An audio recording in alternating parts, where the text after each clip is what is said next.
आम्ही आंबेडकर साहेबांनी आम्हाला सांगली दिलं आहे, आम्ही आंबेडकर साहेबांना अकोल्यामध्ये तर पाठिंबा दिलेला आहे. शाहू महाराज जे आहेत, छत्रपती शाहू महाराज, ते काँग्रेस पक्षावर निवडून लढत आहेत. त्यांच्या पूर्वजांनी म्हणजे छत्रपती शाहू महाराज आम्हाला पहिल्यांदा आरक्षण म्हणजे काय असतं, 50% आरक्षण जे आहे ते आम्हाला 1902 साली आम्हाला दिलेलं आहे. आता त्यांचे वारसदार त्या ठिकाणी उभे आहेत. त्या ठिकाणी आमचं कर्तव्य आहे, त्यांना ते निवडून आले पाहिजेत, ही आमची भावना आहे, आमची भूमिका आहे. त्यामुळे आम्ही त्यांनाही पाठिंबा दिलेला आहे. आज त्यांचं माझं फोनवर बोलणं झालं आणि त्यांना सांगितलं की आमचं जे हे ओबीसीचं आरक्षण जे आहे, ह्या मावळ्यांचं आरक्षण जे आहे, या 18 पगड जमातीचं आरक्षण जे आहे ते धोक्यात आलेलं आहे आणि एक प्रस्थापित जमात जे आहे ते आरक्षण हिसकावून घेऊ पाहत आहे. त्यामुळे ह्या आरक्षणाचं संरक्षण करण्याची जबाबदारी जी आहे शाहू महाराजांचे वंशज म्हणून आपलीही जबाबदारी आहे आणि आपण ते निभवाल आणि आमचं आरक्षणाचं संरक्षण कराल अशी अपेक्षासुद्धा आम्ही शाहू महाराजांच्याकडे आम्ही व्यक्त केलेली आहे. जाहीर केलेला आहे, नेमका काय निर्णय झाला आणि कशा प्रकारची लढत असणार आहे? आज सांगलीमध्ये कार्यकर्त्यांचा मेळावा संपन्न झाला. या ठिकाणी कार्यकर्त्यांना त्या ठिकाणी मी स्पष्टपणे विचारलं की मला पक्षाने तिकीट दिलेलं आहे, वंचित बहुजन आघाडीला पाठिंबा मिळालेला आहे, पण कार्यकर्त्यांनी जो पण मला तिकीट देत नाही आहे तो पण मला उभा राहण्याची ऊर्जा जी आहे त्या ठिकाणी प्राप्त होणार नाही. आणि म्हणून आज सगळ्या कार्यकर्त्यांनी अगदी हात उंचावून आणि मनापासून त्या ठिकाणी आज भावना व्यक्त केल्या किंवा अण्णा या ठिकाणी तुमच्या एवढं मोठं नेतृत्व जे आहे या जिल्ह्यामध्ये दुसरं कुठलं नाही आहे आणि जी लढत आपल्या माध्यमातून होईल दुसरं कुणापासून होणार नाही.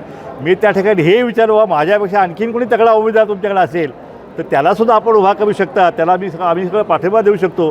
पण त्यावेळी सगळ्यांनी भावना व्यक्त केला की यावेळी मात्र अण्णा आपणच या ठिकाणी ओबीसीचे नेते आणि भटके नेते म्हणून आपण महाराष्ट्रामध्ये खूप मोठी चळवळ उभा केलेली आहे. आपल्या माध्यमातून सगळा हा समाज एक झालेला आहे. आता समाजाला दवेस्त मिटलेले आहेत आणि त्यामुळं एक 60-70% वोट बँक जी आहे ती या जिल्ह्यामध्ये तयार झालेली आहे. या जिल्ह्यामध्ये भाजप जे आहे भाजप पहिल्यांदाच पराभवाच्या मानसिकतेत गेलेली आहे.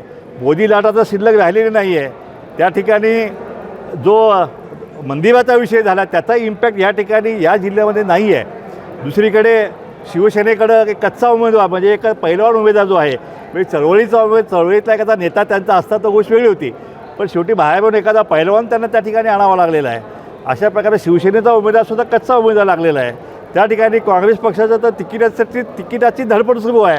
म्हणजे अजून त्यांना तिकीट कोण देणारं मला माहीत नाही आहे, पण तिकिटाची वणवण जी आहे दिल्लीपासून इथंपर्यंत सगळं खेपा घालून झाल्या, पण अजूनपर्यंत काय त्यांचा उमेदवार जाहीर होण्यात झालेला आहे. मी तर त्यांना सांगितलं की तुम्हाला आता ही एवढी वाईट अवस्था काँग्रेस पक्षाची यापूर्वी कधी या जिल्ह्यात नव्हती, कारण हा वसंतदादांचा जिल्हा, काँग्रेस पक्षाचा बालेकिल्ला जो आहे, काँग्रेस पक्षाच्या उमेदवारासाठी आम्हीसुद्धा 2 पावलं मागे यापूर्वी आम्ही गेलेलो आहेत.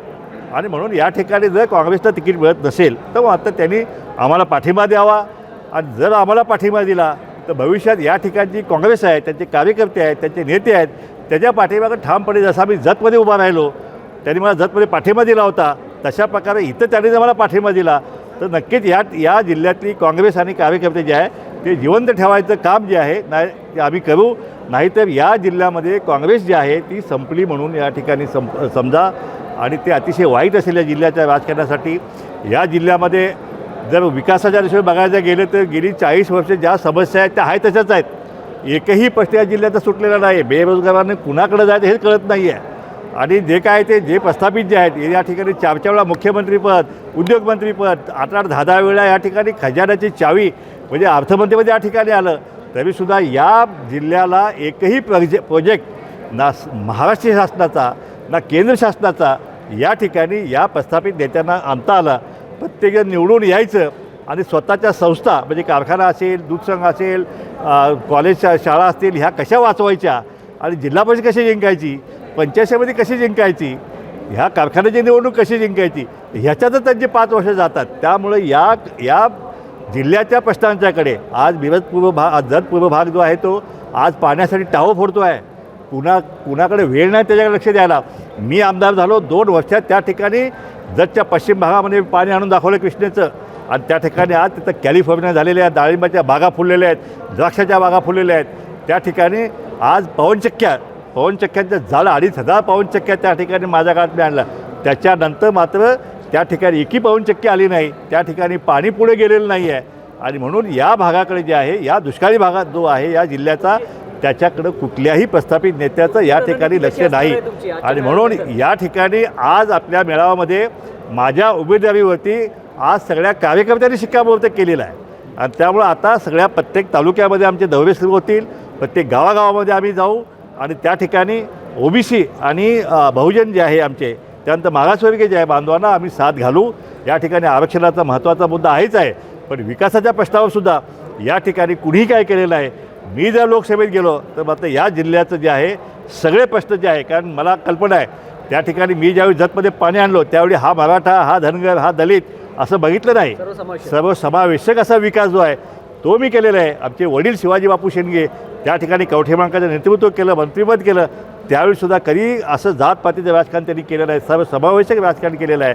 त्यामुळं आम्ही जे आहे विकास केलेली माणसं आहेत. विकास म्हणजे काय असतो, कसा करायचा असतो.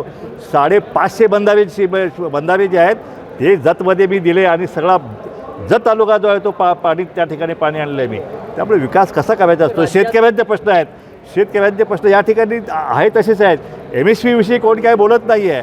दुधाचे भाव आंदोलन होत आहेत, पण त्याला भाव नीट मिळत नाही आहे. हे सगळे शेतकऱ्यांचे प्रश्न आहेत, विद्यार्थ्यांचे प्रश्न आहेत, कष्टकऱ्यांचे प्रश्न आहेत. हे सगळे प्रश्न घेऊन जे आहे या निवडणुकीमध्ये या निवडणुकीला मी सामोरं जाणार आहे. राज्यात किती या ठिकाणी या राज्यामध्ये जवळपास 22 मतदारसंघामध्ये ओबीसी बहुजन पार्टी आमची निवडणूक लढणार आहे. उद्याला आमचा बारामतीचा उमेदवार जे आहे मोठा मेळावा आम्ही दौंडमध्ये घेतलेला आहे. त्या ठिकाणी माळी समाजाचा आम्ही उमेदवार त्या ठिकाणी दिलेला आहे. नांदेडमध्ये आम्ही लिंगायत समाजाचा उमेदवार आम्ही दिलेला आहे. त्या ठिकाणी हिंगोलीमध्ये आम्ही धनगर समाजाचा उमेदवार आम्ही दिलेला आहे. परभणीमध्ये आम्ही धनगर समाज उमेदवार दिलेला आहे. काही ठिकाणी आम्ही म्हणजे कुंभार समाजाचे उमेदवार आम्ही दिलेले आहेत. अशा प्रकारे सर्व जातीपातींना सोबत घेऊन या ठिकाणी या महाराष्ट्रामध्ये पुढील राजकीय क्रांती जी आहे ती आम्ही वंचितला सोबत घेऊन आम्ही केल्याशिवाय राहणार नाही. कोणाकोणाला पाठिंबा दिलाय? एबीपी माझा, उघडा डोळे बघा नीट.